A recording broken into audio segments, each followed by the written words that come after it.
Behold the latest military news update. This is AFP Community News, hosted by Rofh Suzon every 12 noon, Mondays to Fridays. Only here on DWDD Armed Forces Radio. One AFP for a stronger Philippines. AFP launches new CMO command as Civil Relations Service formally concludes mission.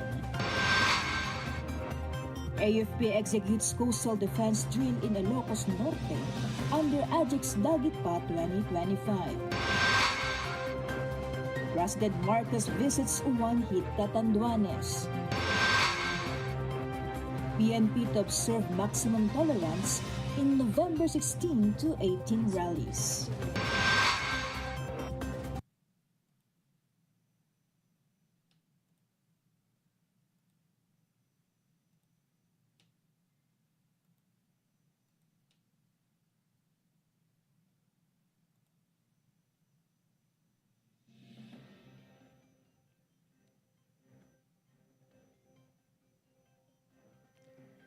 Hello to everyone, especially to our troops at Camp Emilio Ginaldo in Quezon City.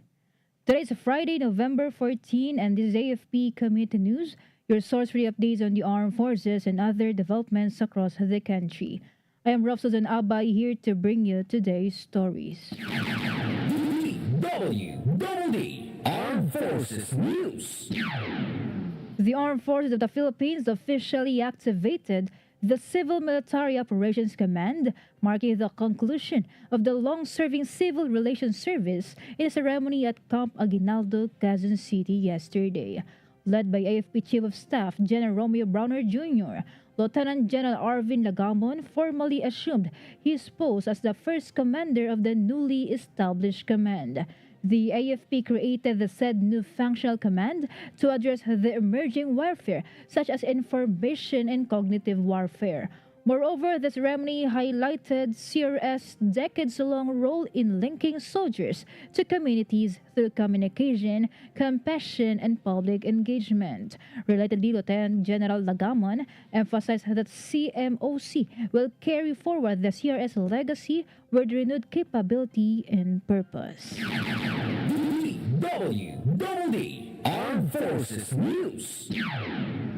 The Armed Forces of the Philippines conducted a counter-landing and land defense exercise at the La Paz Sand Dunes in Lawag, Ilocos Norte yesterday. Joint AFP forces executed rapid and coordinated coastal defense maneuvers, demonstrating strong interoperability among ground, artillery, and armored units. Key assets including 105mm howitzers, several light tanks, and V-150 vehicles supported the exercise alongside the Philippine National Police personnel who handled medical and emergency response roles. The drill reaffirmed the AFP's dedication in sustaining preparedness and protecting the nation's territorial integrity. DWDD Armed Forces News. And for a closer look at Western Naval Command, delivers power, materials, and relief aid to Cuyo Island after Typhoon Tino. Let us hear to our reporter in the field, Shaira. Go ahead, Shaira. Yes, good afternoon. The Western Naval Command through Barko ng Republika ng Pilipinas IWAC LC-289 successfully transported and delivered relief goods and electrification materials to Cuyo Island, Palawan. Conducted in partnership with Provincial Disaster Risk Reduction and Management Office and PALECO, the mission aimed to restore power and support affected communities in Cuyo, Magsaysay, and Agutaya following Typhoon Tino. The timely operation highlights the Philippine Navy's steadfast commitment to humanitarian assistance.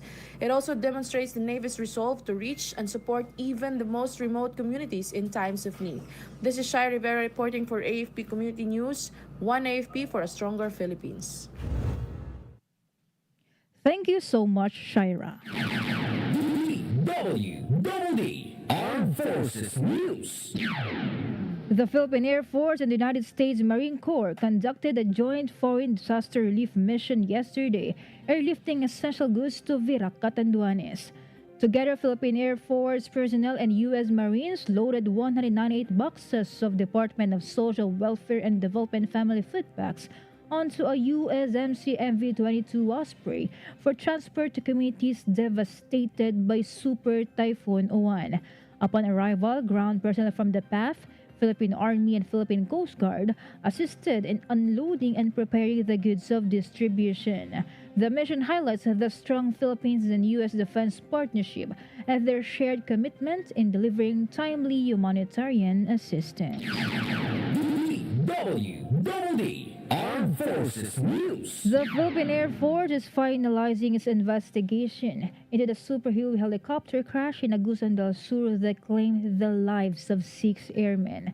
Philippine Air Force spokesperson Colonel Maria Cristina Basco said the Philippine Air Force investigators are examining all possible factors, including human error, helicopter quality, and organizational environmental influences. The team is also recovering wreckage parts that could provide crucial information on the cause of the mishap. The helicopter was conducting a humanitarian assistance and disaster response mission for Typhoon Tino victims when the incident occurred, involving members of the 505th Search and Rescue Group. Armed Forces Radio. From Papsi Mog, let us hear from Apple about Philippine Air Force host the 16th Philindo Air Force Working Group meeting. The Philippine Air Force hosted the 16th Philippines-Indonesia Air Force Working Group meeting from November 11 to 13, aimed on strengthening ties with the Indonesian Air Force. The event began with the Indonesian delegation's courtesy call on Acting Vice Commander Philippine Air Force, Major General Pablo Irusria Jr. They discussed training exchanges and future joint efforts. The meeting, co-chaired by Colonel Randy G. Banse, Philippine Air Force, and Indonesian Air Force Colonel Rizaldi F. Franza, approved the 2-year work plan for 2026 to 2027, covering exercises, training, intelligence, and expert exchanges. The group also visited Basa Air Base to explore fighter operations cooperation and toured the National Museum of Anthropology and the Philippine Air Force Museum. This is Apple Borabo reporting for AFP Community News. One AFP for a stronger Philippines. Thank you so much, Apple. DWDD Armed Forces News. The 89th Infantry Battalion, in partnership with Provincial Social Welfare and Development Office Bukidnon, the local government unit Quezon, and the Department of the Interior and Local Government, concluded the reintegration program for former rebels at the Quezon Conference Hall. The activity under the Enhanced Comprehensive Local Integration Program aims to help former rebels transition into peaceful and productive members of society. Local officials and army leaders, including 89th IB Commanding Officer Lieutenant Colonel Antonio Bolao I, emphasized the importance of collaboration in sustaining peace and fostering community development. The program reinforces the battalion's commitment to reconciliation, rehabilitation, and nation building across Bukidnon. DWDD National News. For our national news, President Ferdinand Marcos Jr. visited Catanduanes to inspect areas hardest hit by Super Typhoon Uwan and oversee the distribution of relief aid. PBBM inspected the Tubli Elementary School in Barangay Tubli, Caramoran. Of its 23 classrooms, 1 was destroyed, 14 suffered major damage, and the rest were slightly damaged. The President also checked damaged homes and the seawall in Barangay Tubli. Caramoran recorded 558 totally damaged houses and 2,127 partially damaged. President Marcos has then urged the government agencies to continue providing relief and praised the local preemptive evacuations, describing them as a difference maker in minimizing casualties during the typhoon. Armed Forces Radio. On the other line, let's hear more from Mike regarding 4th CMO Battalion strengthens ties as its joint 3rd Scout Ranger Battalion's 32nd anniversary. The 4th Civil Military Operations Battalion joined the 32nd founding anniversary of the 3rd Scout Ranger Battalion in Butuan City. Led by Lieutenant Colonel Gerald John Saldo, the 4th CMO Battalion participated in an event that showcased the Scout Ranger specialized capabilities and highlighted their operational readiness. Senior military leaders, local officials, and partner stakeholders attended the celebration. The ceremony also honored outstanding personnel and reaffirmed the collective commitment to discipline, excellence, and service to the Filipino people. This is Mike reporting for AFP Community News, 1AFP for a stronger Philippines. Thank you so much, Mike. DWDD National News. The Government Service Insurance System, or GSIS, is ready to extend its ongoing financial relief program if many members continue to face difficulties in the coming months. The program, currently set to run until February 7, 2026, provides support to government workers affected by disasters. GSIS Vice President for Corporate Communications Marge Horillo said the pension fund will recommend an extension to its board of trustees if post-calamity recovery remains challenging. The GSIS also continues to monitor government workers in typhoon-affected areas to determine if additional relief measures are needed. DWDD National News. Acting Transportation Secretary Giovanni Lopez has ordered the immediate repair and expansion of Baler Airport in Aurora. This aims to speed up the transport of relief goods and medical supplies to areas hit by Super Typhoon Uwan. Lopez says the airport must handle larger planes during emergencies. Repairs will include the damaged passenger terminal, runway widening, and construction of a police barracks. The acting DOTR chief earlier inspected the airport with top officials from the Transportation Department, CAAP, and the Philippine Ports Authority to ensure all repairs follow national directives for disaster readiness. Armed Forces Radio. And now from NOLCOM, let us hear some information from Joanne regarding the NOLCOM conducts aerial reconnaissance and relief mission in typhoon-hit areas in Kalinga. The Tactical Operations Group 2 of the Philippine Air Force 103rd Infantry Battalion and 503rd Infantry Brigade Philippine Army conducted an aerial reconnaissance and delivery of initial assistance to typhoon-affected areas in the province of Kalinga. The Philippine Air Force deployed 2 Black Hawks in Kalinga and the flight-covered Lubo and Dakalan in Tanudan, Colayo and Balatok in Pasil, and Uma in Lubuagan, focusing on damage assessment and the delivery of food packs and relief items to isolated communities. This aerial mission aims to provide a comprehensive overview of the extent of damage caused by Typhoon Uwan and ensure that urgent aid reaches families still cut off from ground access. Kalinga Governor James S. Aduba thanked the Armed Forces, the Office of the Civil Defense Cordillera for their continued partnership and support, emphasizing the importance of coordinated action in time of crisis to reach even the farthest barangays of Kalinga. This is John Sagauk reporting for AFP Community News, 1AFP for Stronger Philippines. Thank you, Joanne from NOLCOM.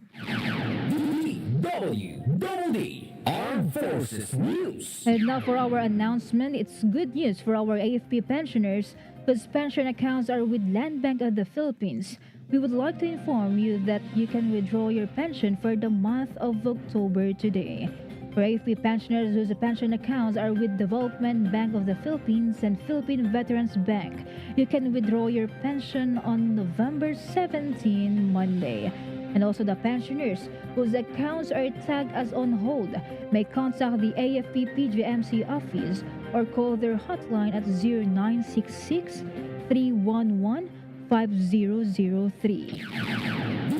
DWDD National News. And for our other national news, the New Zealand government has announced 1.75 million pesos, New Zealand dollars, or approximately 58.4 million pesos, in humanitarian response to the typhoons and earthquakes that struck the Philippines and Vietnam over the past weeks. The New Zealand Ministry of Foreign Affairs and Trade, the contribution would be coursed through Kiwi non-government organizations and the International Federation of Red Cross and Red Crescent Societies.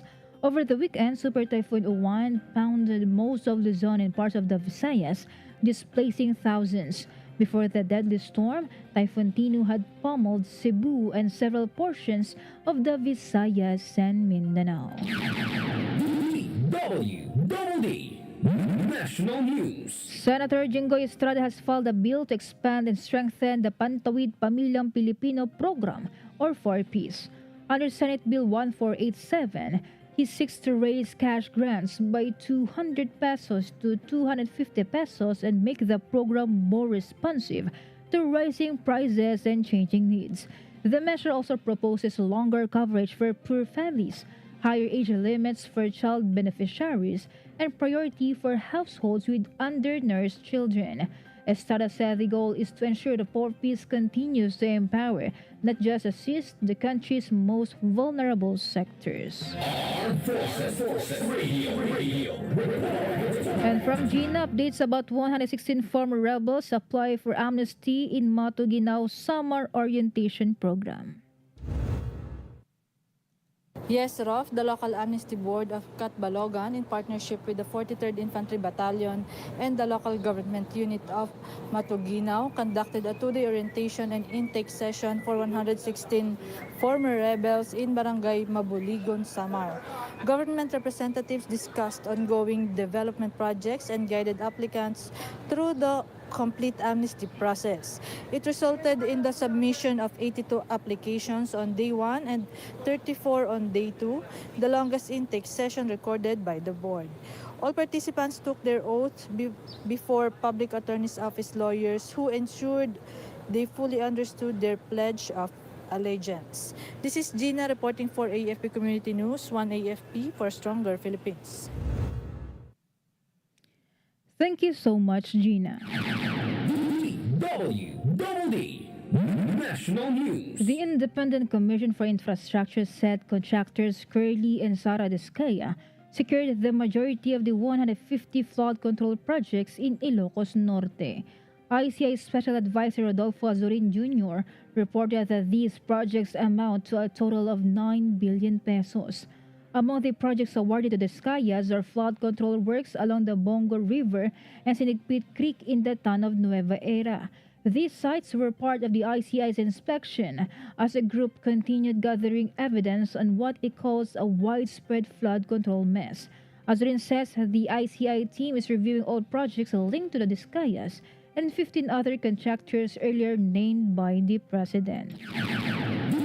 DWDD National News. Philippine National Police Acting Chief Police Lieutenant General Jose Melencio Nartates assured that the police force will exercise maximum tolerance during next week's 3-day simultaneous prayer rallies across Metro Manila.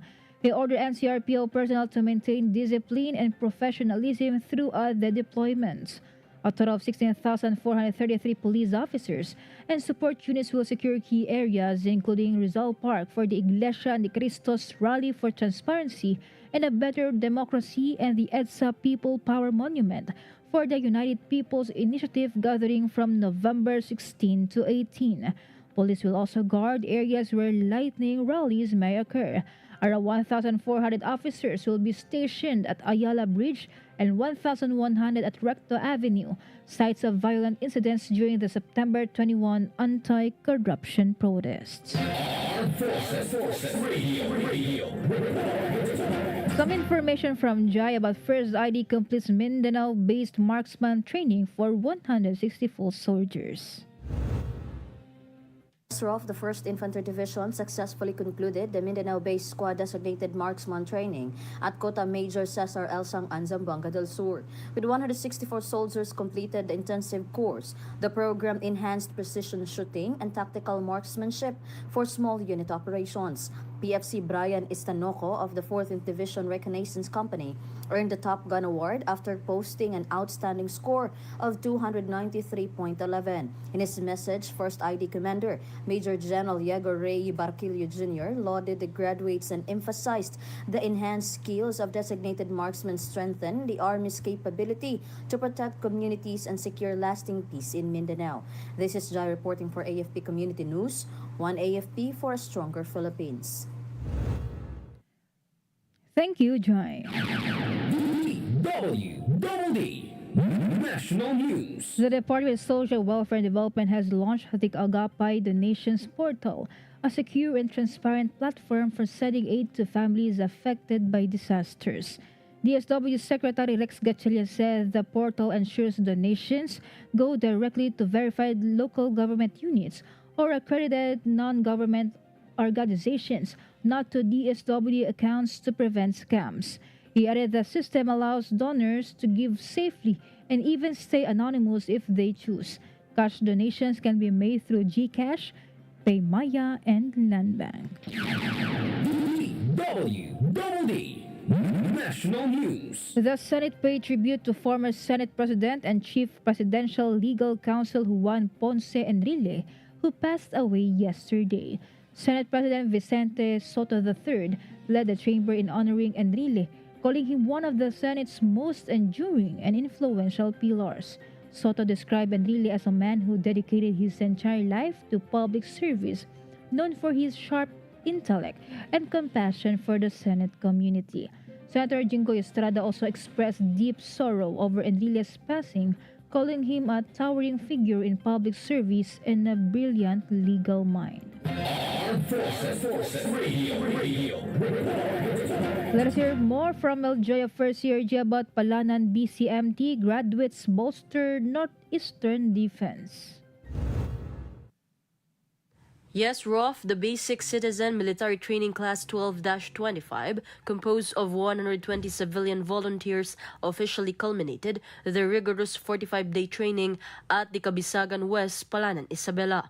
The newly minted reservists will be integrated into the ready reserve units, significantly contributing to the Armed Forces of the Philippines' goal of rapidly expanding its active force. Their skill are vital for a wide range of operations, from disaster relief and humanitarian assistance to crucial territorial defense. Their graduation holds particular significance under the framework of the Comprehensive Archipelagic Defense Concept. The Comprehensive Archipelagic Defense Concept relies on a distributed defense strategy, making these local reservists invaluable assets. They provide the necessary manpower and critical local knowledge required for securing the vast northeastern coast and the strategically important resource-rich underwater plateau Penam Rice. Honorable Angelo A. Bernardo, Municipal Mayor, sincerely thanked and congratulated the new reservists for their courage, discipline, and love for the country. Meanwhile, the local government unit of Palanan commended the 2nd Regional Community Defense Group Reserve Command Philippine Army for its initiative in establishing and institutionalizing the BZMT program within the municipality. This is Meljoy National Arroco reporting for AFP Community News.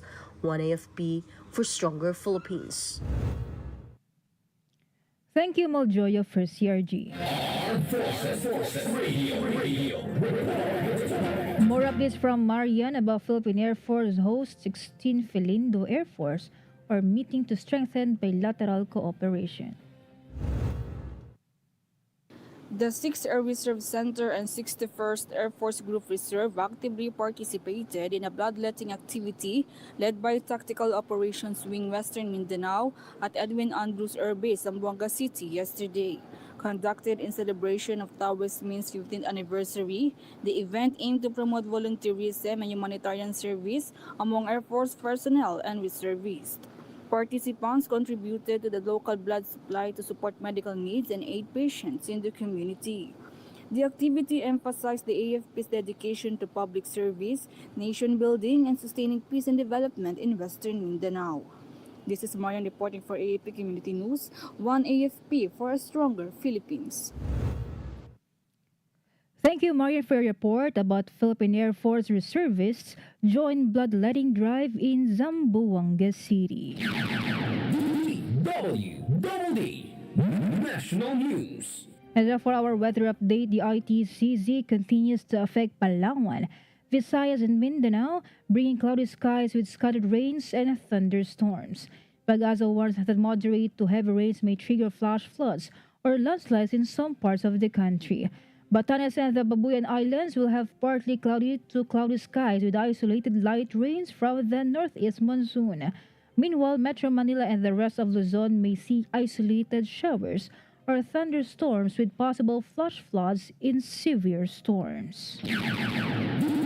DWDD Armed Forces News. That concludes today's broadcast, and thank you for tuning in, especially to our audience on AFP Radio, the DWD's Facebook page. Be sure to join and catch us again next week for more stories and updates, same time and same station. Once again, this is Rofh Suzon-Abay for AFP Committee News, one AFP for a stronger Philippines. Behold the latest military news update.